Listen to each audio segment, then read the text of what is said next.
Did you just play school? Did you just play mama? It'll be a nice break. And get a look. You ready? I'll introduce us if you're ready. Okay. Well,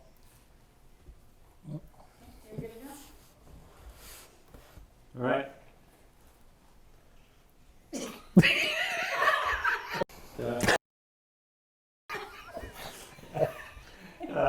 Anyway, welcome to the first edition of, well, we don't have a name for it yet. We're going to see if it works first.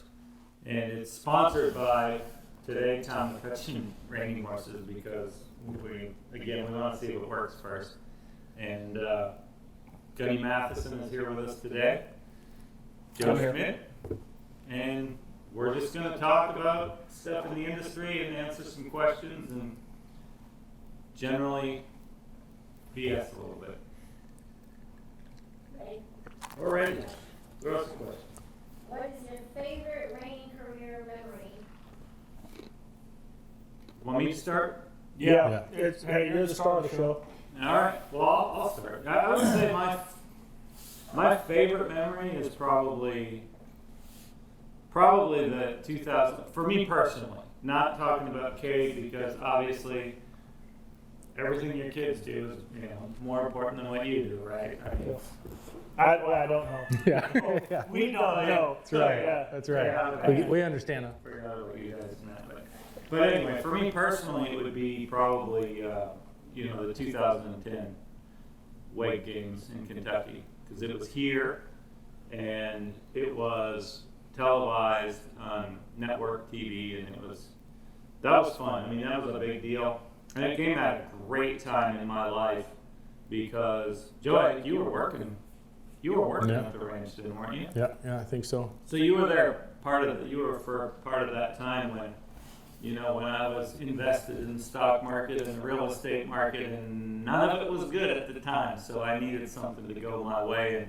and I think that combined with the fact that it was such a big deal. I think both for me it was emotionally and the fact that winning a gold medal and a team gold medal was a big deal to me. So, and my mom was there, and it was, it was just on our home soil. It was great. It's fun. Yeah. And they even had it on network television, didn't they? Yeah. It was on network television Sunday afternoon, and it was fantastic. I mean, I got contacted by people I forgot I knew, so it was pretty great. Yeah, that's cool. No, and like you said, during that time, we weren't riding the best horses or anything, and there was a few, like you said, your stock market stuff. Oh, wait a minute. You weren't riding Gunner Special Nights? No, no Gunner Special Nights. Right. You didn't have them yet. No, nothing. That's right. Okay. No, but there was a lot of stuff that wasn't working. After that, you rode the best fillies you ever rode in your life, and the best subcoats you ever rode in your life. Right. Best geldings probably you ever rode in your life too. But yeah, no, like we didn't have, stuff was not going great, and that was a big deal when you won. That was cool. No, it was. I know you and Sebastian were there together and at that time, and it was pretty shitty, to be honest with you. I mean, it was, everything was, I can remember we had, at that point in time, we really decided we needed to cut back. We needed to get things under control. And the only thing that made Mandy sad was we let the housekeeper go. And that You cried. She cried because she lost the housekeeper. And for 2 whole weeks, we went without her. and then we, as it turns out, it wasn't as bad as I thought it was. But, at the time, I thought it was a bad situation for us and for the ranch and everything. But it wasn't as bad as I thought it was. So. That was a great son of a gun. That was so much fun. I mean, I'll never forget it. And I've been to the first WEG in 2002, and 8 years later, I couldn't remember hardly anything from the first WEG. Like I'm thinking back and bits and pieces, and I thought going to the WEG in 2010, I thought no matter what, I'm gonna listen, or I'm gonna take in everything. Oh, yeah. Every day, I'm going to get up and take in the moment every day, and I'm going to remember every part of it. And I actually do remember almost all of it. So That's super cool. How about you, Gunn? What was your Well, favorite moment? Yours was easy because, I mean, that changed a significant part of your life. Was how successful you were that day. I don't think I really had anything that has changed my life, but a couple instances come to mind. I was fourth in the fraternity on a longtime customer's horse, the Mary and Tom Jansman's horse. I bought him the stud. I bought him the mare. We raised the colt, and to start from the very beginning of that foal's life and to see it through. I mean, I think he's won $90,000 now. Was a pretty special moment for pretty special people in my life. I mean, that would be one of the first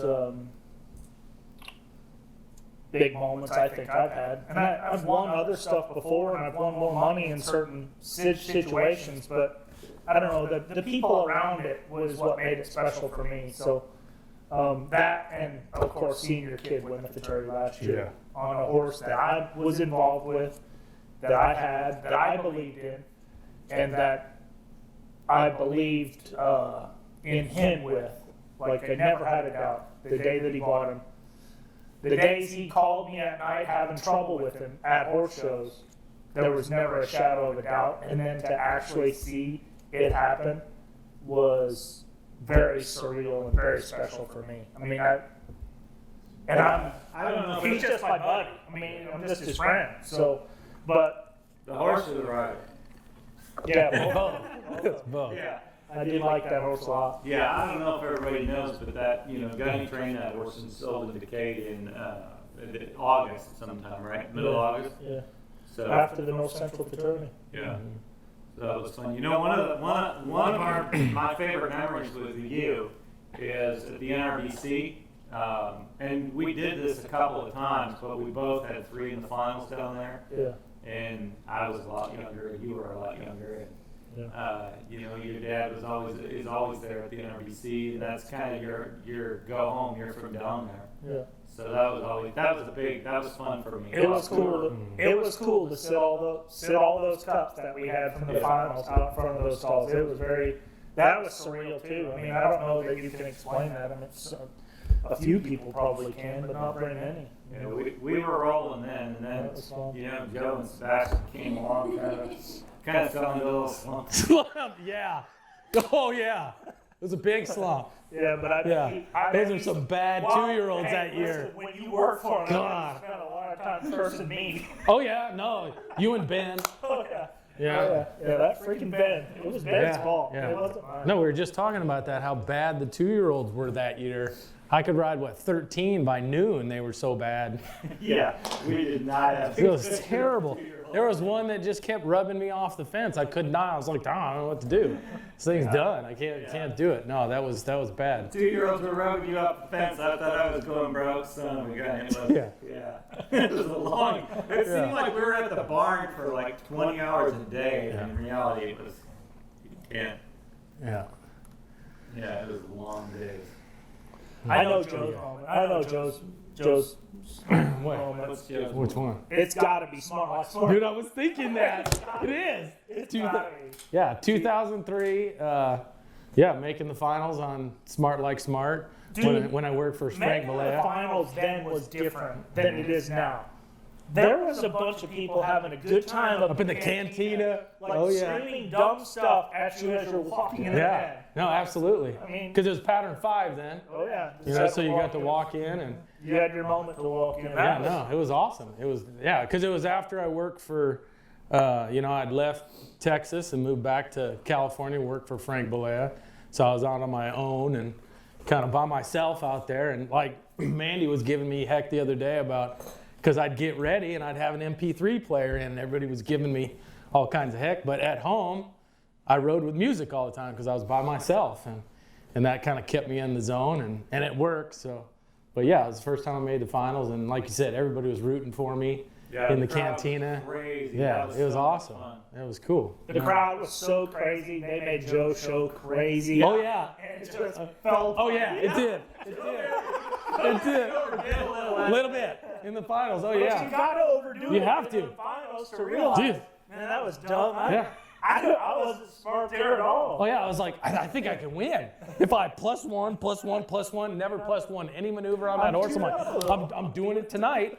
Gonna +1 everything. I'll win this. Yeah, Jim Morgan and Todd Summers, they said, hey, it's your first time making the finals, just take it easy. I'm like, yeah, no, I'm gonna go in there. No. I'm gonna do You all guys those don't know what you're Yeah, talking that's right. about. I made the finals. Yeah, no, but yeah, smart like smart. I think so. That was pretty fun. That's not my. That was great, but it's still to me my favorite memory of you is I'd like you. I know you'd like to have the one maneuver back, but your run at the NRBC last year.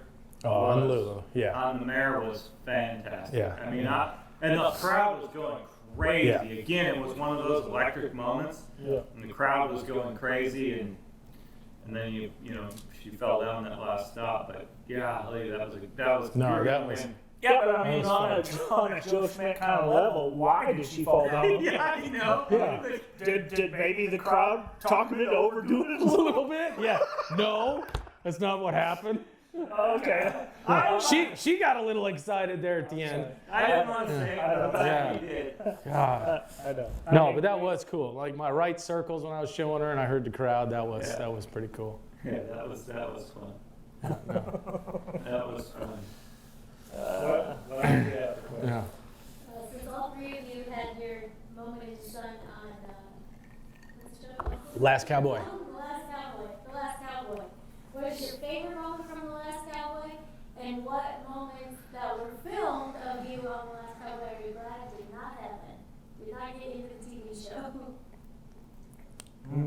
All right. Pretty much every scene I was actually in The Last Cowboy, I think was probably like the best scene when we were selling Duke. I thought, What about the danger? Cinna. Like the danger That's what I'm saying. Yeah. Yeah, exactly. You were Real cowboys, real danger, and then bam, he almost falling off. You were the poster boy Yeah, falling dude. off on not network television, but cable television. Yeah. I mean, No, we pulled into Vegas and I saw myself up on that electric, the big TV, and yeah, dude. No, You were. my favorite. that was awesome. My favorite moment from that TV show is having friends that aren't in the horse show world call me the next day and go, "Dude, you were on TV last night." Yeah. I probably should have dressed a little nicer for that occasion. Yeah. Well, my favorite moment was. You don't know my favorite moment. My favorite moment, I guess, was seeing how Cade was. Like he was into it that moment. And it's funny because he caught, there's some backlash when your kid's on TV and he's intense, and you could hear him a couple times, he swore a couple times when somebody was having a run, and people are saying, well, that's poor sportsmanship. You should not wish bad on your competitors. And well, Michael Jordan never sat there on the sidelines and cheered for the other team to make a three-pointer to win the game at the end of it just didn't work. It doesn't work that way. When you're a competitor, and we're talking about an 18-year-old kid trying to win $500,000. I mean, at the biggest reining that we had been to this point, So I thought it was fun for me to watch that, and super surprising for me to hear that feedback. Yeah. But the internet is. Everybody's a genius on the internet, so sometimes. yeah, it's. Well, he was pretty apologetic. But didn't he wasn't apologetic. I wouldn't say that. He regretted how he acted in front of that camera. He said after he took the lead, he was a little bit. He goes, no, I could have done that better. He told me that. I don't know if he told you that. He goes, man, I could have handled that better. And I just looked at it like you did. I said, dude, you're not supposed to be doing this. Just relax. Just chalk it up for the next time. No, and you know what? Screw it. It's not that to me. That's not how we are. Yeah. We're all competitors, and there's not one of us. Anybody that tells me who's leading the reining that they're sitting in the stands hoping that the next guy even beats them, they're full of shit. They're lying to me. They're lying to whoever says it. So he doesn't need to. For me, as a parent, he doesn't need to apologize for any of that. I mean, he's seen everybody on both sides of his family is super competitive. You know, I'm competitive. His mother will cut your throat in a card game. So You're more Yeah. competitive Yeah. when you're losing. I don't know if you noticed that, but I played basketball with you. The elbows hurt more when you're losing. Yeah. Like when you're down a couple. You know, it's not fun to lose. I don't enjoy losing. So yeah, that was probably the most fun for me is that intensity and seeing that. That was good. And then One of my favorite moments is the continuance of Joe falling off every introduction to the Yes. show and how dangerous it was. Yes. Oh, hey, Every there's time. my buddy Joe trying to fall off. Real danger. Yeah, Oh, dude. hey. Oh yeah. He almost fell off again. Yes. Every time. Every time. the part that I'm glad got cut out is Joe and I are walking around the arena, and we're just walking around and cooling a couple of horses out. And I'm brand new to having the mic on. And I've talked to everybody on the show. Everybody forgets their mic. I mean, it's just part of it. You kind of get in that rhythm and you just forget your mic. So I'm talking to Joe, and I can't remember exactly how it went, but something about bathroom habits. Something about walking into the bathroom and, I'm a germaphobe, right? And so everybody pretty much knows. Well, you're the only one social distancing here. Still. Well, I'm trying. Well, Yeah, but you But the guys are camera. You guys are being weird. We're not 6 feet. Well, we are, Joe and I are. You guys are responsible. Yeah. We keep scooching. Y'all are responsible. And I like to Just trying to be a part of something. Yeah, but anyway, I can't remember. It was the donut things, the sanitary donut things, on how you use them. You couldn't figure out where the flap was. If you put it in the front and the back, I said put it in the front, and we were just talking around, and I then. don't know if that's right. No, it is. It is. You put it in the front. Yeah, Yes. because I watched a video on YouTube I did too. on 10 things that everybody Does wrong. I've seen that. And that's Yes. one of them. That's You one put of the the flag in the front. Yes. And that's, so you were right. I was at the right. end of the day, but that was, it's super frustrating. Plus, they make them, they don't even freaking fit. They don't fit, they don't stay. They don't tear easy. They need to grab well. So when you make your move, they stay right there where they're supposed to be. So we were talking about that while we were mic'd up, and the camera was on That it. it wasn't on camera, Yes. so you thought you'd talk about it now. Yeah. That was the question. Yes. Cheat up. That was the question. Yes. But, no, that Yeah. was, No, because I looked over. I'm like, are we on camera? You're like, oh, yeah, I think we are. I don't have any Yeah. regrets about the camera deal because I wasn't on it till the last deal. I was never. Yeah, you were just at the show. Yeah, I was just at the horse show, cheering for everybody, having a good time. Being a good sport, cheering for everyone. Cade's friend, but everybody's I friend. was cheering for everyone. I mean, right. before Cade went, and then after he went. Yeah, he was second. Yeah, I cheered. Yeah, that's right. I cheered less for everyone after Yeah. he went. Okay. Yeah, but you got to be loyal. Yeah. That's right. It's your boy. You got to ride or die with your guy. That's right. got it. Good stuff. Any more questions? Coronavirus. Oh, you're 6 feet apart, so we're safe. Please don't cough on my stuff. No, I went into my arm. How did you get where you are today, and why did you take the path you took to get there? Oh shit! Who knows? Oh my god! Why?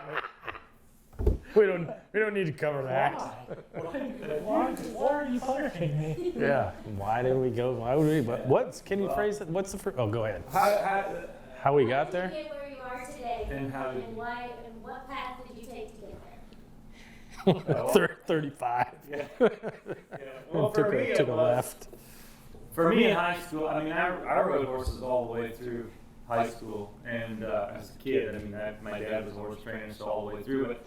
I remember in high school, I was a senior in high school, and I thought, I think I'd be a good lawyer. I really wanted to be a lawyer. It seemed like there was good money in that. It seemed like you could do all right. So I went to a job fair at a college, a local college, and they said 8 more years of school. Horse trainer. There we go. So, for me, then it was a choice because I grew up riding cutters and reiners, and I didn't like cows at all. I mean, just really didn't like want cows. I mean, I like them to eat. But I'm not opposed to eating. Well, you say you don't like getting cow poop on your I hate on your cow- pants and stuff, yeah, right? I hate cow poop for sure. And cow shit, whatever. Anyway, speaking of that, when you think about all this coronavirus stuff, I think, I have to be, I gotta have some kind of immunity built up for all the time I was roping calves as a kid and then put that pig string in my mouth with sand and cow shit. How I turned into a germaphobe, I'm not really sure. Because I didn't even know that was a thing as a kid, but then, I got a lot smarter. Yeah. I think that helped me turn into a germaphobe. Germaphobe. Yeah. But anyway, so then I just started training the reiners and kind of went on from there. And I went to Italy as soon as, pretty much, I think I was 20 years old when I went to Italy and worked for some really good businessmen over there. So it was fun for me because I got to do the best of both worlds. I got to do the reining, and then on rainy days, nobody had an indoor arena. So on rainy days, I'd just follow them around. I'd jump in their car and just follow them around when they were out doing deals. And so that's how I got to this point. How about you?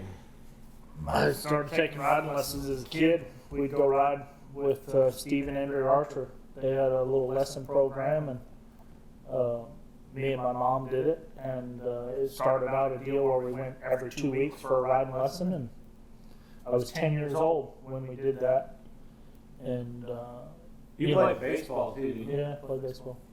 So like later in high school, I'd have to practice till 5 o'clock at night, so I wouldn't go ride my horse till later. But was fortunate enough to have parents that bought me a decent horse to want to go ride, as Steve and Andrew is, and I got along with Steve great. So he made, and there was a lot of kids my age that made it fun for me to go out there. It was just a hangout. So started doing that, but that's how I got interested in horses. But actually in high school, I had trouble living at home, didn't want to be around home anymore. So my plan was to go to college and get a real job, but I was pretty good at riding and Made bad at college. no, I was good at college too. I got good grades. I was better at college than I was at high school. I hated high school because they just made you do bullshit busy work.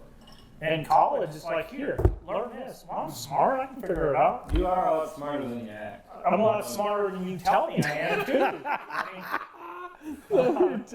I mean, I have learned over time not to listen to Tom. Tell me how dumb I am, because Yes. I don't believe it anymore. I'm not dumb. God, I'm not dumb, damn it. People like me. I'm smart. So just got tired of being back in the corner that I was in, so I just left. And You went overseas I too, did. right? I got a job in Germany. Steve got me the job in Germany. And funny thing about that is a year before that, I was thinking about doing the same thing, about going to get a job. And it was in the U.S. It was just farther away than my parents wanted me to go.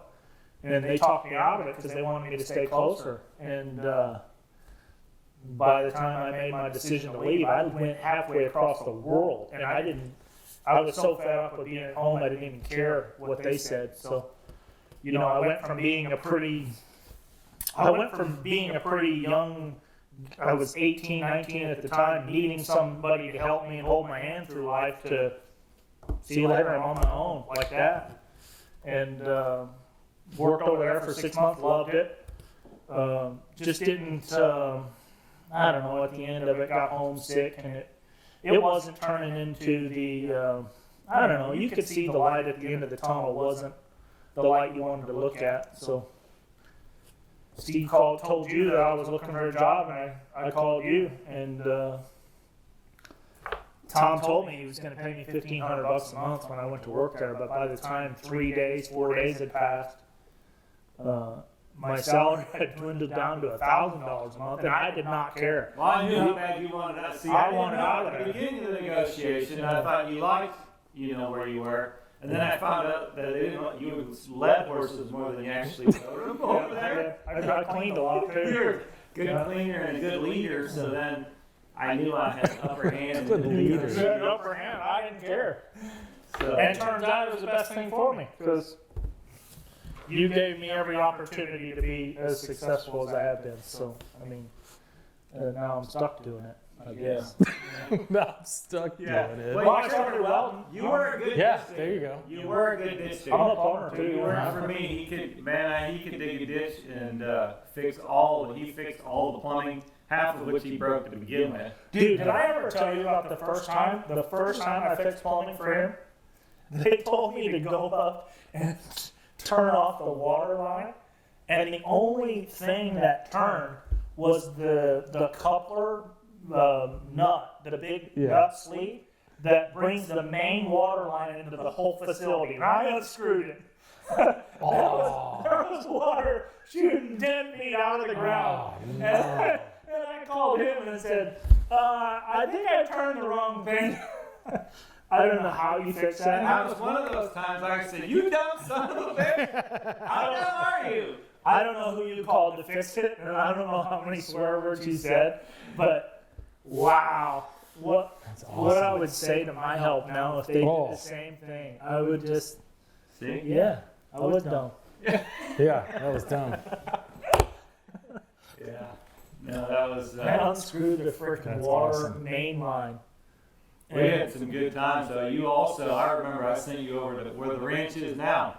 I sent you over to clean all that stuff off, and it had a lot of brush and trees on it and whatnot. I sent Gunny over there. I said, "You just take the Bobcat over there." Bobcat and chainsaw and chain. Yeah, take it. It'll be a nice break from ride. Yeah. Fun. He told me, how long do you figure this would take? You a day? Yeah, it's taking me a day. So 4 days later, after a new chainsaw, because they ran it over with the skid steer, and after getting the skid steer stuck to the belly of it, getting the tractor stuck to pull the skid steer out of the mud, like it took another tractor, that tractor, and his Hummer to get all the shit stuck I had out of the mud. That's awesome. But that fence line looks good though, don't Yeah, it? it does now. Still there. Yeah, still there. I probably got it in a text message how many feet your fence line is, because I'm the one that told you how many feet it was to order that fence. Did you order too much? I don't know. I can't remember that far back, but I will say we had a lot of good times, and I will say that you are a lot smarter than I ever gave you credit for. And you still give me credit for it. Still. Yeah, no, I'm not gonna. You're not going to give me credit for it. I know. I gotta keep you knocked down Yeah, a little I bit. know. How about you, Joe? How'd you get here? My mom had a horse, or leased a horse from some friends when we were in California. And when the waves weren't any good, then I'd go ride with her and take some lessons. And then those people ended up buying a piece of property out in the middle of nowhere in New Mexico. So I went from Orange County, California, like before it was even called the OC, in Newport Beach, and went to Midland, New Mexico, and I think we probably had 50 Arabians that were completely unbroke, and I had an 8-foot steel round pin, and I just tried to save my own life by trying to figure out how to train these things. But I went to school out in West Virginia, like a horse school, and then came back to that ranch and had a little half Arab reiner. And then, I learned a lot. We had some bad studs and that guys bigger than you were scared of and, couldn't handle them. They couldn't collect them for breeding and they were really bad. And so all that time I spent, in the round pen learning that stuff that I got those studs working a lot better. And so that kind of. But that's the thing I think people don't realize sometimes. It's, the good ones give you confidence, but the bad ones teach you how to save your life and how to train a horse. It's the tough ones. It's the bad ones. I remember Gunny. Never rode a bad horse. Yeah. I remember having to wedge him out of between the round pen and the fence one day. He was swearing, "Some of you son of a bitch is gonna laugh at me. You're gonna help me," he said. Well, y'all were standing around like I could help me. I was fucking stuck. You were wedged in there. Wedged in there. Yeah. Stupid horse. Well, it wasn't particularly easy for me to help you because I was laughing too hard. Everybody else was too. Yeah, I really didn't appreciate that. But no, you're right. Those bad ones. We had a lot of bad Arab studs that, I'd go down halfway down the road and they'd rear up and run back to the barn, but you'd figure them out, and but yeah, I was out there. It was actually Trent Harvey's grandfather, Gene. He leased a pasture next to ours and had cows and cow dogs and stuff, and he was the one person in town that knew what a reiner was, and so I'd ride with him some. And no kidding, that's crazy. I mean, I didn't that connection. Dale Harvey was one of my very best friends. In fact, it was in my wedding, so I didn't know that. Yeah, Gene, he was just down the way, and he had the dogs, and there's irrigation ditch. We were right by Rio Grande River, maybe a mile away, so we had the irrigation ditch on the back part of our property. And Gene would drive along and check in the ditch, and he'd watch me out there pulling him around. And so when we finally met, he's like, "Oh yeah, I've been watching you ride, and you know what you're doing." At that time, I really didn't, but more than the cowboys around there. But he was actually the first guy that showed me like a stock dog. He had border collies, and one day he was riding his horse towards our property, and I said, "Gene, what are you doing?" He's like, "Oh, I'm bringing in the cows." I said, "You need any help?" He goes, "No, they'll be here in a minute." And about 2 minutes later, here comes a whole herd of cattle with 2 dogs, and so I got to, he showed me about stock dogs and stuff like that. It was kind of cool. Well, how did you get into riding Reining? I had a half Arab reiner that these people own, and yeah, but then what happened next then? Well, then I went to moved to Arizona. And you got a job with Casey? Yeah, went to Casey's, and then. How long did you work there? 5 years. Did you ever remember? I had the record there for a while. Did you ever remember me and Maverick having get-togethers in the house? In that trailer? Yeah, I think I do. Yeah. You were always by yourself. Yeah, just hanging out, playing video games. You really come out of your shell, girl. You come out of your shell, yeah. I remember when. Tell a story about when Mandy first tried to hire you. What, when you called? Didn't you just kind of blow her off? No, she thinks I blew her off. I was surprised that she asked. She's like, "Hey, you want a job?" And I'm like, "Really? You're asking me? Like, why do you want me?" And I think we were both kind of. It wasn't like I was blowing her off. I was more surprised. She thinks so. She feels like you were she thinks this was what was that? 20 years ago.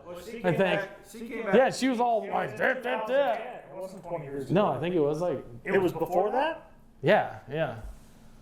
Really? Yeah, it was before. Yeah, it was like 2006 or something. 2007. No, Wait, 2007. She was trying to steal Casey's help.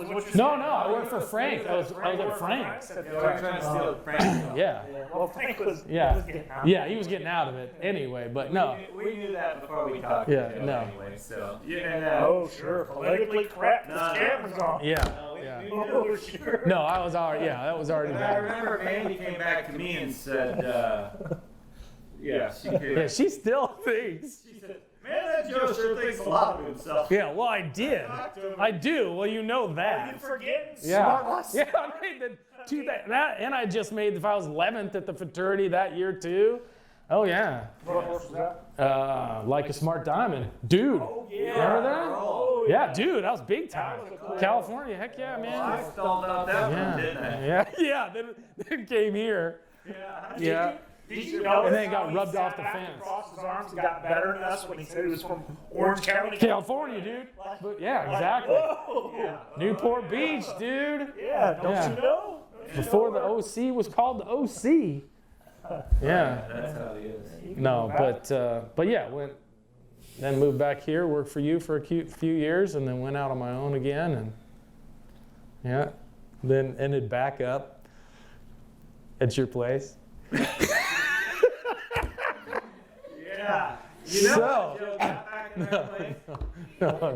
No. But it starts with the no. I love it. So, That's right. You were riding with me at Rick's. Rick's. yeah. So, here's how it happened. No, don't. Joe was at this particular place. What particular place? We're not going to say. No, we're not going to say. We're not going to say any names. But this is making me. This no. Oh, yeah. No. Okay. Oh, yeah. No, we can't do this. We can't do this. Dude, you got to edit this out. Yeah. No, I'm walking out if we're doing this. No, you can't do this, Chelsea. Nah, we're gonna ruin it. We're gonna ruin the whole thing. No, we're not putting this in. I'm out. No, no, no, you can't do this. You gotta edit it out. No, no, no, you can't do it. No, You made a hat. no, no, You made a hat. Okay. no, no, we're not doing this. No, no, no, no. We're not doing that. Yes, no, you can't, no, no, no, Stop! no. Cut. Let me get you a little more one. God, no, you can't do that. I'm not part of this. We're doing this. You cannot bring that up. No, you can't even go there. We're still on TV. Stop just for one moment. Anyway, Joe ended up at our place. He was at another place, and then he ended up at our place. And if you want any information No. on that, I guess No. just contact Joe. Yeah, you You can't do should that. contact Joe about No. how he ended back up at Tom's Yes. No. It's a great story. in a No, matter of no. 5 hours. No. No, you can't do that. You better take that out, Chelsea. No, Is there, No. It's all good. No. is there another question we should move Yeah, on? Like, do we no. change We're subjects? too on a tangent there. That went too far the other way. Okay. Now, what is the? Let me get out of the way. I'm good. You're good? Okay. What is the best deal you've ever made, and what's the worst deal you've Oh. ever made? I can't name the horse sale. I can't name the horse sale. Are we going right now? We still. Oh, We okay. never Sorry. We quit don't on. get to say I didn't know. You're a guest here. You don't get to Sorry. say You don't Okay. get to say cut. All right. You're too close, dude. Now you're way close. Yeah. God, you're still too close. We've been live. And that's competition. It is okay to say that when you're on set. Oh yeah, that's You right. can't do You that. can't do I that. did that Yeah. on Yellowstone. The Yeah. first thing I did is that you run down there and stop, and then after you stop, pet your horse and then walk off. So they got okay, everybody got rolling, I was teed up, everything's good. Okay, action. And I run down there, and I've been standing for 30 minutes on the other end and not just doing nothing. And I run down, my horse goes, doesn't stop at all. And I go, cut. Yeah, that wasn't. The look on everybody's faces was not good. The talent doesn't tell the producer to cut. Cut. Talent does not cut. So I knew I made a big mistake there. Do they got some egos there or what? No, I think there's just a protocol. Yeah. No, it's just a protocol. What was the question again? Yeah, what was the question? What's the best Best deal you've ever deal. made, and what's the worst deal you've ever made? Oh, yeah, yeah. Speaking of this, best deal, I mean the worst deal I ever made. I'm not going to name the source of the sale of the purchase that I made, but let's say I bought a horse from a sale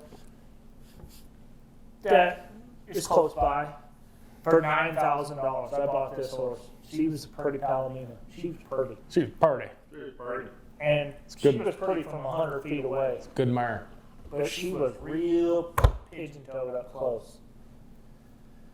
And I went to the stall and loaded her up. I didn't do any research. I was having a good time. I was buying a horse. $9,000. Very alcohol involved. Yep.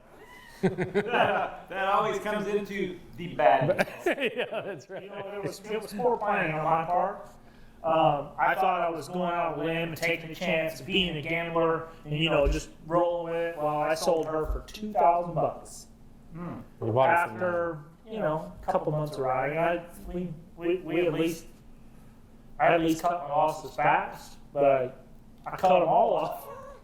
I cut all the losses. That was your bad deal. That was my bad deal. That's it. That's not too bad. Yeah, but still, it's a kick in the pants to buy a yearling for $9,000, spend $5,000 more keeping it alive, and then say, $2,000 you can have it. See ya. That sucks. Yeah. But make it up on the next one. What was your best one? I don't have the best one. No. I don't think I can say my best deal on camera. Sure you can. No, I can't. Was it Mario? No. Better than Mario? Because I know that was a good deal. That was a good deal, but I spent a lot of money on Mario. He wasn't like I bought him dirt cheap. I still I had $50,000 invested in Mario when I sold him to Cade, so it's not like I bought him dirt cheap. But I bought another one for $4,000 from a friend of mine. I mean, $4,000. I bought it from a friend. And I just, didn't cut the cord, didn't overlook her, and sold her for $70,000. Yeah. Well, my wife screwed up on that deal, did she? Yeah. It wasn't her sale. I bought her from. I know. Yeah. I know. Believe me, I know. And the reason I bought her is because she loped around better than the 5-year-old that I brought there to sell. And yours only had 45 days riding. Yeah. Well, I would say my best deal, you're going to remember this. My best deal, I bought a group of about 40 horses. Was there 40 horses in that deal? Yeah, there was a lot of horses. 40 or 50 horses. And it was, I can remember telling Mandy, I said, this is about a week before we had to go to the NRBC. I said, we can buy these 40 or 50 horses. And I said, it's only a week before the NRBC, but do you think we can get rid of them that fast? And she was like, let's do it. So a week before the NRBC, we bought, it was 45 horses, I can't remember how many, but it was a lot. And we rented another place. Remember that? We rented another ranch. Was it just Moore's place? Where was it? Yeah, it Yeah. was just Moore's place. I remember. And put all those horses in there. We just started making phone calls, and we were selling horses and selling them fast and selling them worth the dough. And we got all but about 4 of them sold before we left for the NRBC, and then got the last 2 sold at the NRBC, or 2 or 3 sold, so I had 1 left. And then that one was profit. I mean, I had everything else paid for it. Was he the one that you made the finals on, or the one I made the finals on? Oh, we both did. Yeah. Different events. But, Yeah. I mean, they didn't let us try double back then, but yeah. No, you made the final dinner. Thank God. 2 of you guys on a horse? Yeah, but I was, Jesus. I was a little lighter back then. Hey, we were Yeah, a little. I was a lot lighter. A lot. Well, I wasn't a lot lighter. I was just a little lighter. Wow. Just still. Poor. Give him the Yeah, poor. No, I don't Poor. have it. I don't have it. I don't know why you Dude, still too close. Don't, you forgot. I grew up. I was raised in his house. I got thick skin. Throw it at me. Try to hurt my feelings. I don't think it goes through your skin. No, you I can't think hurt it's my it's a respiratory thing, dude. Yeah. No, that was, but anyway, that was sorry. the last deal. I sold that horse for $150,000, and he was profiting. Back then, it's a lot of money today, but back then it was a huge lick. It was a lot of money back then. It's a lot of money Yeah, today. yeah, for sure. And it all happened in the course of 10 days, 2 weeks. So yeah. No, I had another good deal. That I forgot about. I bought a horse as a yearling out of the fraternity sale. It was a Thursday morning. He was like lot 4 in that sale. I bought him for $11,000. I don't know why nobody wanted him, but he was by nicked in the bud out of Katie Gun. I mean, he was by a royally bred stud and out of a royally bred mare. I bought him, I thought, dirt cheap. 11 grand. Owned him for a year, turned around and sold him back in the same sale for $92,000. Oh, that's cool. I mean, Well, you know what? The bottom line is, I mean, we've all done well in this business. We've been fortunate, but there are bad deals, but there's a lot more good deals. You know, I mean, if there's not more good deals than bad deals, then we're not sitting here talking about it. yeah, for sure. Did you do any good deals? You're kind of tight. Yeah, I don't mind. Well, I got a couple. I usually buy some from you guys that nobody else can touch and turn them around pretty good. I had that one out of Darling that was all right. But then I bought that electric code for $5 grand that I thought was going to be cool and tried to sell it to your wife. She stopped at one time and it never stopped after that. And then it cost me, and then it got sore and I kind of bring it back. And yeah, 5,000 went way high. And then he's a real good rope horse now and the people love him. He gives lessons and stuff, but People give her a lot of credit for being good at, showing horses and all that stuff. But I showed one a week after one time that she showed it, and I scored 35 points higher on it. I'm dead serious. I have the record low trained horse, like for Mandy McCutcheon ever. She marked a 181 on a horse. Yeah. And 1 week later, as a punishment, I had to show her, and I marked a 216, Nice. won some money. I was the hero. Sold the horse because he knew Mandy wasn't going to show it anymore. Yeah. That's a good deal. That was a good deal, Tom. That was a good deal. That was 1 week, and I mean, I turned a $3,500 horse into You know, a Yeah. $20,000 The horse. better thing about that whole thing is I stayed out of it. Yeah. Yeah, that's right. I didn't say anything either way. I That's just right. stayed out of it. I was Switzerland in Dude, that she deal. was mad. She was mad. That you marked so much higher on it? No, she Oh. was She mad. marked so low. Oh, it's so low. Yeah, Yeah. she did bad. She didn't really direct the anger towards me, but I just ducked and covered. I didn't really give the opportunity. Yeah, yeah. Well, I got another good memory that goes with the, horses that, would have not worked out when I worked for you and we had West Coast Mizzen. Mandy ended up winning the futurity, but we couldn't even sell her in before May. Yeah, no. Nobody would have touched her then, and Yeah. then she turned out to be a pretty cool horse. Yeah, but again, that mare was just so much talent, Yeah. and and Mandy's, that's kind of her. She's super good at that. If we put her on one that is difficult but has the talent, she can usually get more shit through. Except for when I trained. Yeah, no, but that wasn't trained as well as the ones I trained for. I know. I mean, they still aren't.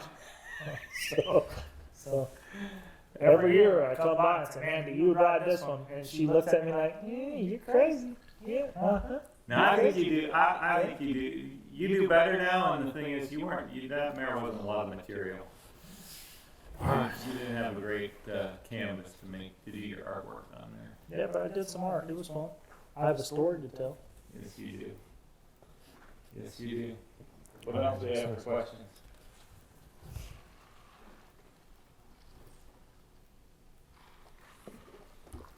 How do you guys deal with horse show nerves? What's your best advice to get over horse show nerves? Our best advice is This strikes a chord with me because people are superstitious, and I think it's just retarded. I think it's just stupid. That Yeah, but you go to the bathroom a lot, don't you? Beforehand? Yeah, but that's not a superstition. No, but that's something you'd use for.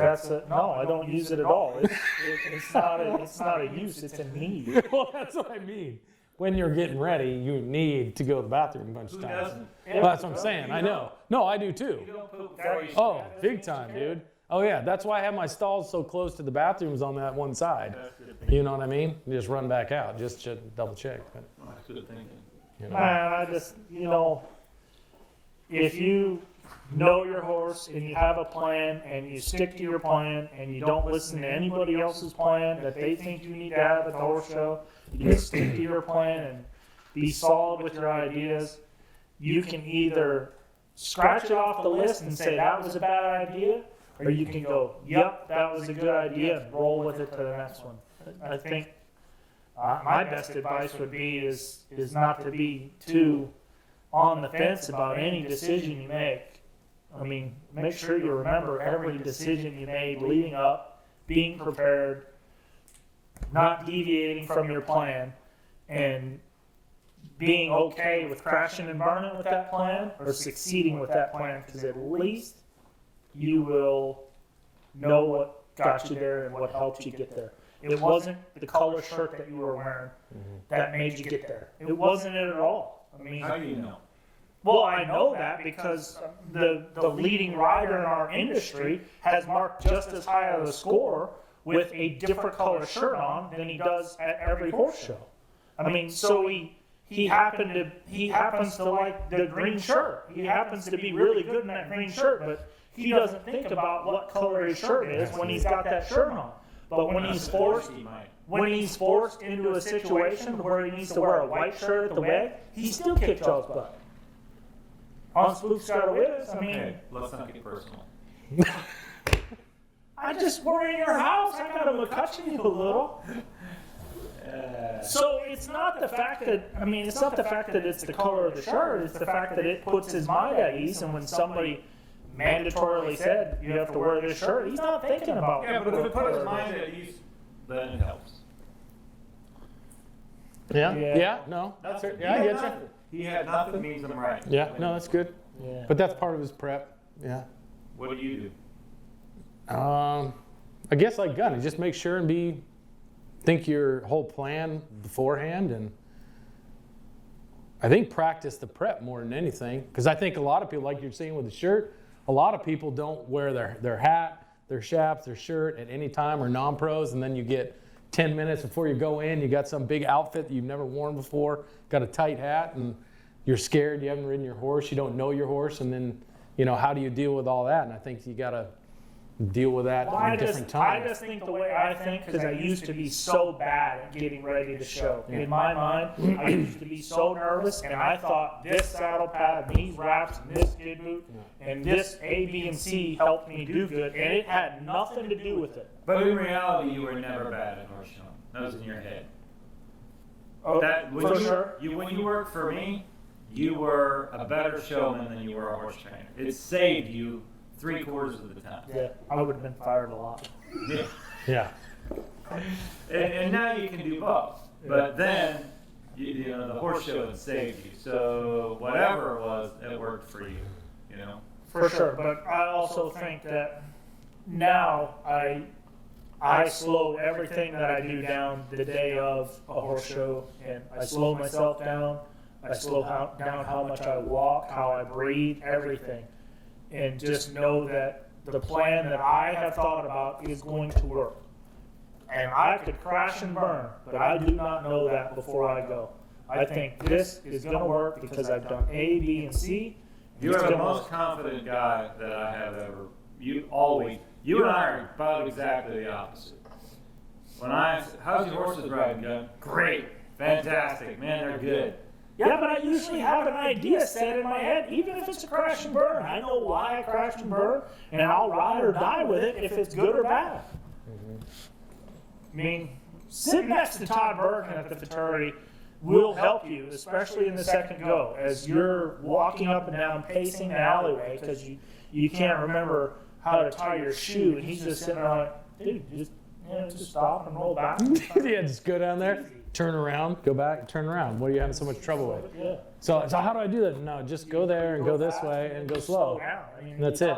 Are you telling me it's difficult to slow down? Well, on this one, it's doing this and this. No, just go down there, turn around, come back, and like pull like this. I'm Todd Bergen, so it works every time. Yeah. Sitting next to him, it pissed me off because he was so cool and calm, and it made me think, well, why is he so cool and calm? Well, because he knows what he's doing. And I don't know, just made me think, all right, you should know the answers to every question before you even show up and not deviate from it. And if it works, it should, because you knew the answers, and if it doesn't, it just didn't work. It didn't have anything to do with what saddle pad you had on, or what bell boots you had on, or what order you did what in, or which ate or drank, or how many poops you took. Well, the poops keep you mentally in the right spot. Yeah. I'm a little bit, you guys have been around me forever getting horses ready. I think I ride better at the horse show than I do at home.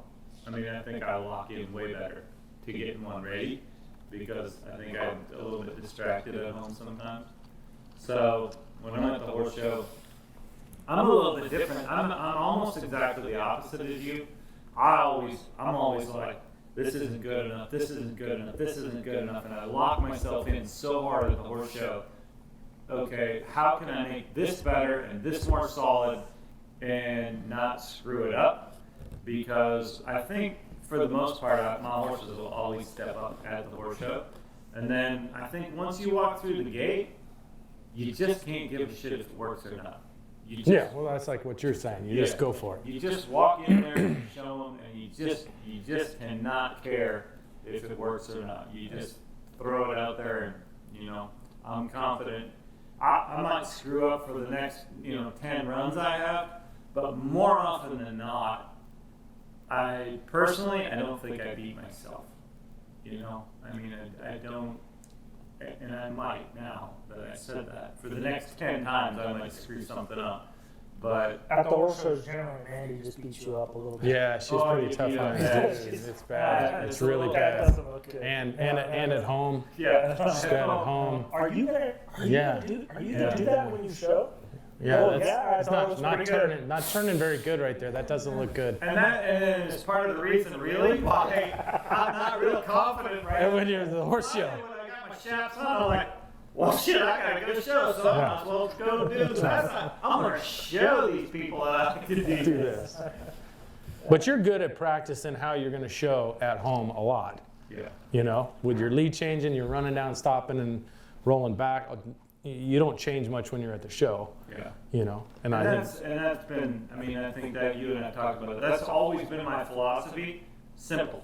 Keep it simple. They got to go fast and slow. They got to change leads. They got to roll back. That's it. I mean, they just got to do the maneuvers, and you don't have to. My favorite saying in my head is that you just got to teach them to beat a drum. You don't have to teach them to play the piano. You know, I think a lot of guys get too deep into. That's his saying. I told somebody that one time, really mad too. you were mad or they were mad. I was mad. Well, they were probably mad too because I took my frustration out on them and used some Mccutcheon phrases of how dumb are How you? dumb are you? Yeah. You don't have to teach them to play the piano. I've done that. Yeah, I think so many guys. You see so many guys get in trouble nowadays in the show pen. Actually, more guys get in trouble before they go in the show pen Yes. because they go there with a horse ready to mark a 74, and by the time they show them, they're ready to mark 72. And I go there with them ready to mark 72. I have the little stuff ready. Like I know I can roll them back. I know I can change leads on them. I kind of have them in that spot. And then once I get there, then I try to go to the 74 before I show them. So that's kind of an ideal. Mm-hmm.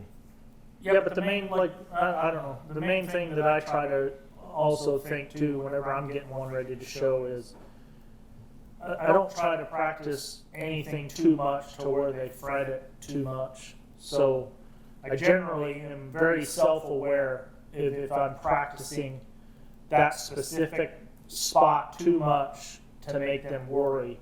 I try to take a lot of the worry out, just like me. I don't worry about much. I just roll within, try to make them as clear-minded as I can. So that's what helps me have confidence to where I don't feel like I'm superstitious. Is if I have one stepping out of lead in the middle, if he just started doing it at the horse show, I think I have an answer for that. Well, I'm not going to slow him down in the middle anymore. I'm going to run through the middle and then relax after the middle and let him slow down. Like I have an answer to his dilemma that he just dropped on me. I might not sleep good that night, Right. but my answer is this is all I can do in this moment to make this work. And usually I make it work. I mean, usually I pull it off. So. Well, I agree with that 100%. I do that same thing, but the lucky shirt can't hurt. If you believe in the lucky shirt, that's the thing.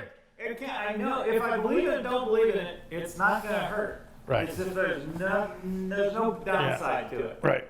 No downside. Wear the lucky shirt. I'm all for the lucky shirt. Lucky wraps, lucky anything, lucky bridle. Yeah, and it's not the answer. It's not the You answer. don't know that. I know that. You don't Yeah, know that. I know that. I think that if you're looking for the lucky shirt, is buy 1,000 shirts and Keep trying. Try Try them all. What do we have for questions? Jesus. We got off topic. I forgot what the question really was. No. How is reining different in Europe? Ooh, That's the horsemanship, the differences between reining here and in Europe. man, the reins I've seen in Europe lately, them horses look broke. Oh. If you ask me how's the reining different in Europe, shoot, sometimes I'd say it's better. I mean, sometimes there's some good reins in Europe. But Yeah, I wouldn't say I would say that. No, I wouldn't say that. But I wouldn't say that. To me, the difference is it's pretty simple. The good guys over there, the top 3 or 4, could come over here and be competitive. Mm-hmm. The difference is, to me, that you got to be as good here. You can't you have to have your horses peaked for the go around here, because the go around is quite often more difficult than the finals. Yeah. So you got to have your horses peaked just to make the top 30. You can't go through there and do some good stuff and be mistake free and mark a 17 or an 18 and make the finals of any major event here. So I think the prep is harder. And as far as horsemanship, I think there's a couple of guys over there. Yeah, they do some things different, but that's normal, right? I mean, they get some different body positions, and you know, some of them get their arm out there behind them. And some of the people do that here too. Yeah, they're usually from Europe, but it doesn't really matter what you do or how you do it. If they stop and turn and all of that, I mean, that part doesn't really bother me at all. It's just, I think for sure the top guys over there could play here. You think their crowds are louder there? Every time I see a video online, you see the crowds are full of people, like real enthusiastic. And at the Futuri, I mean, there's crowds of people that they're not being crazy enthusiastic like they are in Europe. I mean, they are screaming at them while they're running down the arena. So I would say that's different. And I haven't been to a reining in Europe, so I'm just seeing it on video. I don't. And I lived there and trained there, and it was the same. It's the same now as it was then. And I mean, the crowd, they kick everybody out of the arena, and then if their finals started at 7 o'clock, at 6:30, they'd open the door and everybody would rush in to get the best seats, and the place was packed, and it was great. And I feel like it's probably the same in a lot of places like that now. But the biggest difference is Europe is the size of Texas, and there's only so many, where the Reinings are over there, there's only so many Reinings, so their big events are, everybody's going to go to those events. They're focused on them. Here, we've got, I mean, there's, I don't know the number for sure, but I bet there's 1,000 more shows a year in the United States. I mean, it's crazy. Every weekend there are several of them, and so it's not so concentrated, and it kind of spreads everybody out. I think there's a lot more enthusiasts here, a lot more people here that love the sport, but they're spread out all over the place. They're in Canada, they're in California, they're in New York, they're just spread out all over the place, and they're kind of more located. Bunched up. Yeah. But the Europeans, generally speaking, are more passionate than Americans. I mean, they're more about whatever. When I lived in Italy, it was cars, food, and women. Not necessarily in that order. Those were the three things that they loved, and they poured their hearts into, and soccer. There wasn't. Here in the U.S., we have so many things to distract people. There's baseball, football, hockey. There's everything. You basketball. Tiger King. Lately. Yeah, there's so much stuff to do that I think we're a little bit more distracted as Americans. Well, and they want to be cowboys too. Over there, they're big into the whole John Wayne cowboy thing. I think seems like they're. And I think we have that here too, but the cutting isn't big over there, and the cow horse isn't as big over there, and they don't have the ropings, and they don't have all the other horse sports that we have. They don't have the rodeos. Yeah. Right. So the reining is it? Huh. Reigning's the big deal. Yeah. That makes sense. Well, jumping is probably the big deal. Oh yeah. And then the reining after that. So. Next question. Any other questions? It's gotta be How another do question. you make money on horses? In horses. How do you make money on horses? Buy low, Sell high. Make money in horses. Buy low, sell high. Well, I know for us, it's more than a lot of people would want to take on. But for us, we have a rehab business, we have a breeding business, we have a training business. I mean, Mandy runs the sales. I mean, we do so many things that I think it's not that there's a ton of money in any one thing, but we do so many things that at the end of the day, it turns out to be good for us, but it's a lot of overhead, and it's a lot of work. We have 35 people at the ranch working, and 100 horses in training, and 300 on the ranch, and that's when you go through a load of alfalfa a week, and a semi alfalfa, a semi of oats every 6 weeks or 5 weeks, semi shavings every week. I mean, that's just not, it's not for everybody, and there's a lot of days I don't think it's for me. Yeah. But, that's how we do it. And that's not, I'm not saying that's the best way to do it. I know you're doing really well lately. You have a much smaller operation. I do. And the best thing that I ever did was make a I don't know how you'd say it, but I made a conscious decision to start investing in horses myself. I started to buy my own, and I did the research, I looked in books, I looked at x-rays, I watched video after video, and I swung and missed. I bought one for $9,000 and sold it for $2,000. But I'm still buying horses. I still do research and try to own at least one every year. And if I don't know, I've heard somebody, I forget who said it, but I've heard somebody say if you go into it with a positive attitude, you can make it work. So if I find the horse that I like, whether I pay too much money for him or not enough, if I go into it with a positive attitude, it generally has worked. I mean, I bought a yearling this year at the Futurity. According to you, it was too much money.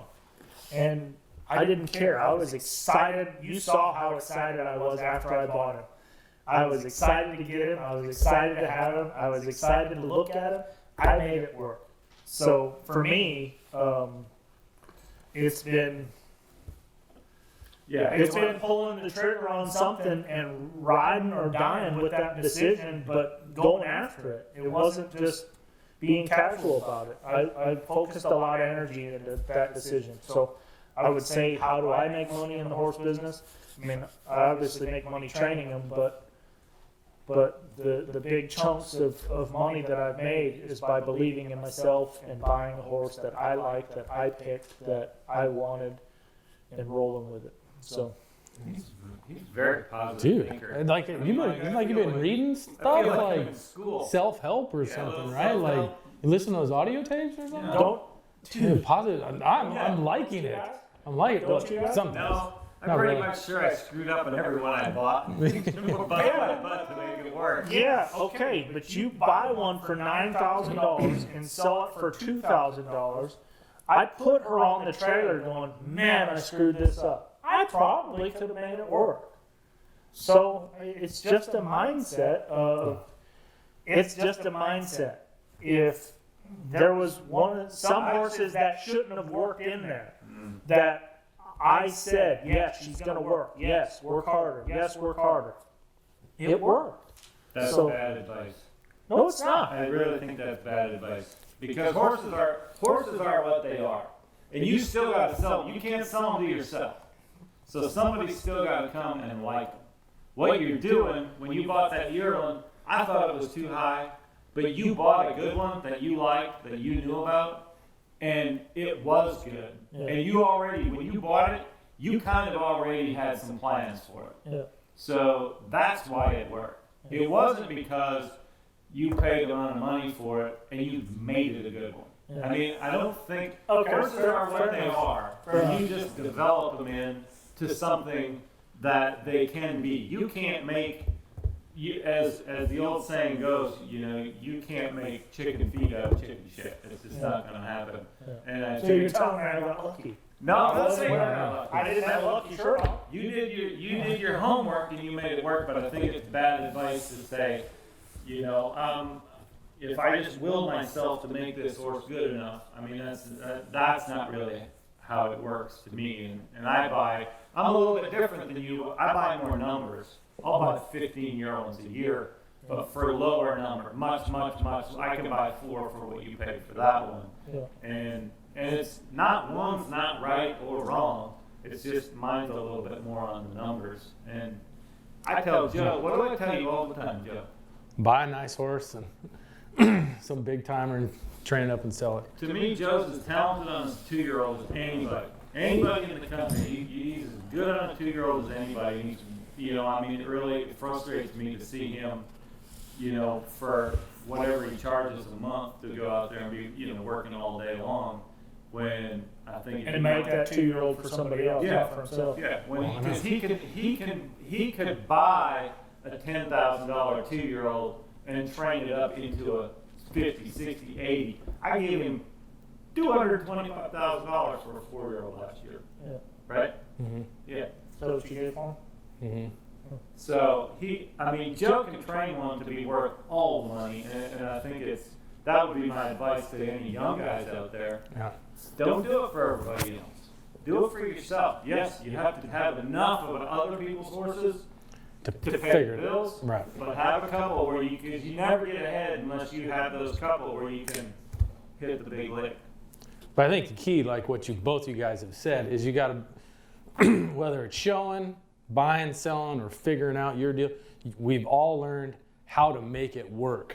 You've gotten those horses that aren't great, that we've made them better, made it work, sold it to get the next one. And I think that's how I always think about making money in the horse business is we'll make it work, and hopefully whatever works now we'll cultivate into something else, you know. And yeah, like you're saying about, you know, we're trying to get to that point to have enough money to invest in some better horses for ourselves right now, you know, because I agree with you, training them up and selling them, you know, for ourselves a lot better. Yeah, there's no question. To be Well, honest. I mean, also, how do you make money in the horse business too? Is sometimes by doing the right thing. It's always about doing the right thing. So whenever you do have that horse that you do want $200,000 for, Yeah. that the guy that you're trying to sell it to believes you. He goes, yeah, yeah. Well, remember when I I'll buy a told horse from Tom because if it's not what I think it is, he'll buy it back from me. How many people have called you after you sold Super Mario to Cade last year? How many people have called you asking you for a 2-year-old like Super Mario? Yeah, a lot of them. You know, A lot of them. when you get on that roll and you get that reputation for hitting the lick. And I giggle a little bit. Yeah, here, let me just pull another one of those out of my I pocket. got a couple of those. Yeah, I've been storing them back here for a rainy day. You know? Yeah. Yeah. But I do think it gets us, since we're in that mindset, then when you get a horse like Mario or Duke, you know, like I told you when Duke was young, 2 or something, You told me right away. yeah, you're like, is this a good one? I'm like, dude, if I do it right, he's going to be a great one. You know, I mean, I knew it. Yeah. So I think that's where, you know, or like, you know, like Lulu, being ready for that spot when, you know, I got a chance to ride her. It's like, ooh, Yeah. you know, I've been making it work on these other ones, and ooh, now I got a chance on this one. But the thing You is, know? and not to, like, my deal is, you guys know, I never give money for horses. You can count the number of show horses I've bought in my life on one hand. I mean, I just don't buy it. I train, I show what I raise and train. I just don't buy show horses. And the reason Kay gave that much money for that horse from you, the reason I gave that much money from the horse for you is not just the horse. It's because we know if you guys say it's that good, and I'm not trying to, you know, blow smoke up your skirt here, but we trust you. And that's why that makes it a lot easier for me. Hey, that deserves a toast. He just kissed our butt. Did you see that shit? He never says anything nice. No, I try not to, but there's no way I would give that much money. Yeah, I mean, for I sure. couldn't do it. I could not have a client spend that much money on one. And I tell Kate every day, don't do it how I did it, because that's not, it worked for me, but that's not the way to do it. You go out there and buy all the best horses you can buy, because in my opinion, and I might be biased, but in my opinion, Cade's probably the best showman in the country right now. And I think as long as he keeps himself on horses, and part of the reason he's so good, one, he's got a ton of feel, but his confidence is through the roof. Yeah. I mean, that kid just doesn't think anything can go You wrong. don't have the mental scars of. No, he doesn't No. have the mental scars of all the stuff that we've gone through. Yeah. And I don't think, you know, if he can avoid that, great. It's gonna happen as time goes on. It's for sure. He's gonna have bad horses and bad runs and bad things are gonna go bad. And how he bounces back is gonna make the difference of where he ends up. But I try to tell him every day. I'm not saying what I did was wrong, but it worked for me. But don't do it how I did it. You go out and buy. I was in the position where I felt like when I went and bought those 15 yearlings every year, I had to make those work, or whatever studs I was standing in at that time. They were all the Those best had to studs, work. the best Yeah. ways, and the best yells. I had to make Yeah. those work. And you guys were both there. Pretty much 80% of what we rode were about the Was what we studs raised. we were standing. Yep. And that's what I did. And it's not advice I ever give Kate. I mean, you go out and buy the best ones that you can buy. And he asked me last year. He said, Gunner Trasha and Gunner Special Night, we just knock heads all the time. It's just back and forth. Gunner Special Night's been the leading star a couple of years in a row, and then Gunner Trasha was this year, but they've kind of been right there. And Kate asked me last year, she said, "You gonna have a problem if I buy Gunner Trasha?" I said, "Can you win the Saturday on him?" He said, "I think I can." I said, "Buy it." I don't care. It makes no. I want him to win as much as he can, and my advice is go buy as many good horses as you can. That's good to hear, because he asked me if he was that good. I said, your dad's not going to buy it. Yeah. No, and fair enough, because that's it's the same as if one guy's in the Ford business and one guy's in the Chevy business. I mean, it's two different things, and we do knock heads, those two horses, and I have respect for that horse, and I'm sure they have respect for my horse, but we're still two different brands. And so when Kate had the opportunity to buy that horse, for me, it was only about if he could go in. I mean, that's it. And if he can go in, yes, he was second on his Gunner Special Night, and do I wish as a stallion guy and for my owner that it could have been the other way? Sure I do, but things work out how they work out, and I'm just glad that both horses were good, and it was a coin flip. They were both good. Yeah. They were both good, and I was happy for them on both of them. Yeah. Well, we ran into a dead end with that. We need another question. One more. Last question. One more question. How do you get a job? Oh, is that it? How do you get a job in the reining horse? God. In the horse business. Just put it on Facebook. 100 people will hire you. Yeah. Everybody's looking for help, ain't they? I rode a horse at camp once. You're hired. God. So, in my last round of hiring, I got a couple of videos with people riding in short pants, and that's never good. My advice would never be, if you're trying to get a job in the horse business, don't send a video, and whoever sent that, no offense. No But offense. just a little bit of advice. You didn't get the job because Because you're we're wearing riding in short pants. We don't ride in short Like short pants or just shorts? Just shorts, right? Now we're like, Or shorts. Or short. Well, no, shorts or short pants that were just too short, or did they actual used to like be shorts. and then there were pants, or were they just shorts? Well, I call shorts short pants. Oh, My bad. why? I don't know. Shorts. Is that like a northern thing? Shorts. I don't really know. Short pants are like Well, those it's always good to let Anyway, they had Sorry. shorts and their boots and their spurs on. with shorts. Yeah. Yeah. No, that's a bad resume video. That doesn't work at all. Or when they show up or on the resume when they say how much they're gonna help my business. They're really gonna be. Please don't do that. Don't do that. Say, hey, I know I'm really gonna step your business up to the next level, and I'm like, Yeah. I've done okay so far. And don't Yeah. ask me how to hire help. I just have one or two people. Yeah, and you that got help some pretty good people. us. Yeah, I got lucky with getting them, I think. So Joe's fortunate. He gets to see to see if people. Joe said he doesn't even want to learn their name for a month. Yeah. No, that's true. It's a wasted investment. No. Well, I'm in a unique position. my wife and I, because we get to watch all the people that come in and out of Tom's place, and and my advice, there's just a few things, and I think it's for any job, you got to wake up, wake up on time, actually show up. That's a biggie. And then shutting up. Like, seriously, you should, unless you've won should we make a number like 250,000 or something? You have to win at least that much before you're able to say anything for the first 6 months or something. Just put your head down, find where you work in this whole machine, and get along with people, no drama, and just be trainable too. I mean, some of the stuff that some of the people that say around, that have no business speaking. Yeah. No, when they come when they come in and interview, and one of the first questions is, what day off, and when do I have to be here, and when do I get to go home? Yeah. Well, you have to be here at 7, and you get to go home at 8. Whenever. And that 8 is not an hour later than 7. It's Yeah. how many hours? 13. You are. That's why I keep you around. That's right.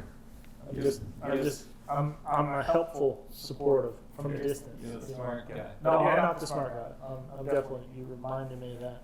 But yeah, I mean, no, it's so frustrating. I mean, that, to me, just having people show up and want to go to work. I mean, that's the biggest thing, and it is hard right now. That is the hardest thing in our industry. There's not enough talent for the demand of people that want to have reining horses. Mm-hmm. And the industry is outgrowing the talent in the trainers, in my opinion, right now.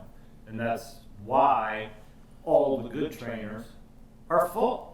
You're full, I'm full. Everybody we know is full of horses, and that's because so many people want to do this, and there's just more people that want to do it than actually horse trainers that can produce them.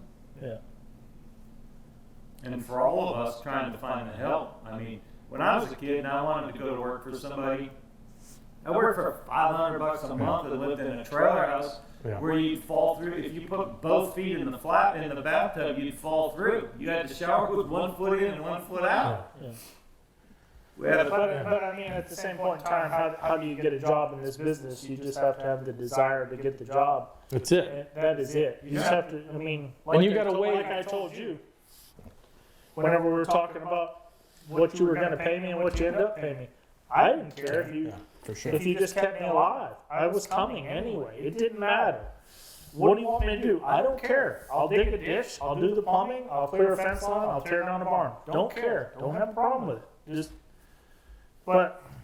And never complained about it. Yeah. No, I liked it. Did it all. Never yelled at me. Yeah, that's right. I mean, there was the one time with the plumbing, but that was the only mishap I really had.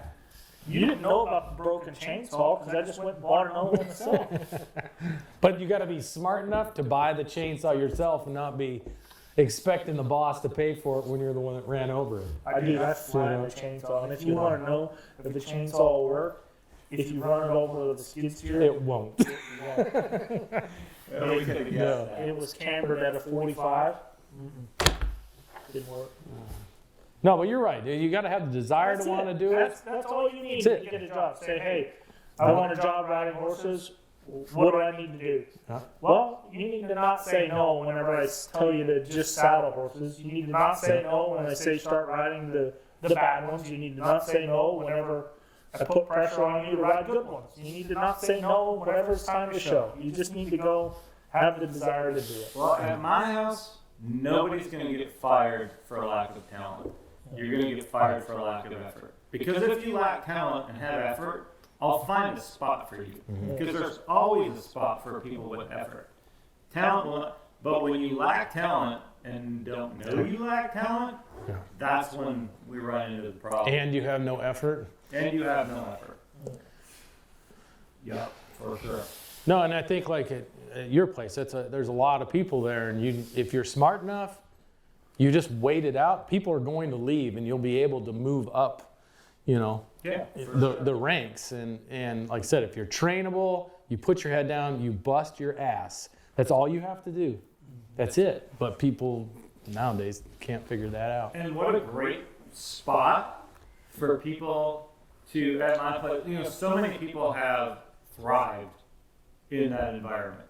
You know, it's a good opportunity to, and a structured enough opportunity to get on a lot of good horses and really build yourself. I remember I had Sebastian work for me when I hired you, and Sebastian Petrol, and I remember when I hired you and I told Sebastian, he told me this later, he didn't tell me it at the time, he was like, oh no, you know, I thought I was the #1 guy here, and now he's hiring Joe, and Joe just made the finals with the fraternity. Well, you know what? It made Sebastian better. Because that was his mindset. He was, you know, one of those hard-headed Germans that he wasn't going to take that route. I mean, he was, okay, here's something, but I got to step up my game. And he did. And there's another guy that, to me, was one of the great people that ever worked there, because poor Sebastian, when he went to work there, I was building that place. Yeah. And it was after I a left, muddy it was a mess. Well, and you guys were here and over there. Yeah, it was horrible. And he had to take horses from the Merriam Hotel, because they didn't have my regular stalls built yet. From the Merriam Hotel, he kept his boots and spurs in the arena. And he had to take his mudders on his feet, the big high mud boots, to walk from the Merriam Hotel to the arena, and then put his spurs on and ride a horse, and then put his mud boots on and go back over. You know how I know he's not lying about how muddy it was? Because that's right where I got the skid steer stuff. And the tractor, and the Hummer, and another tractor. I know that. I mean, right there. Right where that Merriam Hotel is. Yeah, 100%. But, you know, I mean, never ever complained. So, and that's how you get somewhere. I mean, that is how you get somewhere. Well, no, like, you know, all the people that we have riding around with us all day, and we are giving each other crap all day on what's good enough, what's not good enough. I mean, you just get better. It's a big shark tank, and you jump right in, and you either sink or swim. And we ride with the Dream Crusher. Yeah.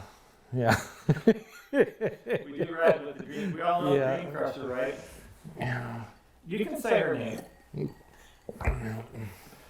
Just talking about Mandy. Yeah. You know, the lady that says, okay, if you're going to turn like that when you show, I'm not going to whistle for you. Yeah. Yeah, you got to have one of those around. Yeah. But no, that does help. I mean, in a weird way, it does. Yeah, no, you know, just beats you down. Yeah. Oh yeah. It's great when she leaves. Yeah. It's super. No. But it is good, but it is, you know. I mean, sometimes when she notices stuff, it's out of context. Yeah. Like, I'm working on that. You know, I'm trying to, you know, I'm right in the middle of something. Right. That sucks. I know, but That's right. I kind of got it. I got an idea. I'm sucking on purpose. That's what I wanted. I wanted to suck right now. That's right. Well, you're doing, and then she would say, well, you're doing a good job at sucking. Well, keep on keeping on. You're right on track. Yeah. It looks perfect. That's funny. Yeah.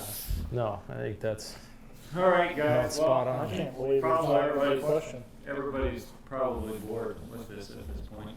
So thanks for showing up. And if anybody has any interest or anybody watches, then we'll do it again next week. And send us any topics or questions you have, and we'll be happy to Dance around the topic, isn't it? if we don't like it, we We won't answer it. And if we do like it, we'll look at it and we'll discuss it, and we may alter it a little, and then we'll answer it. Sounds good. Sounds good.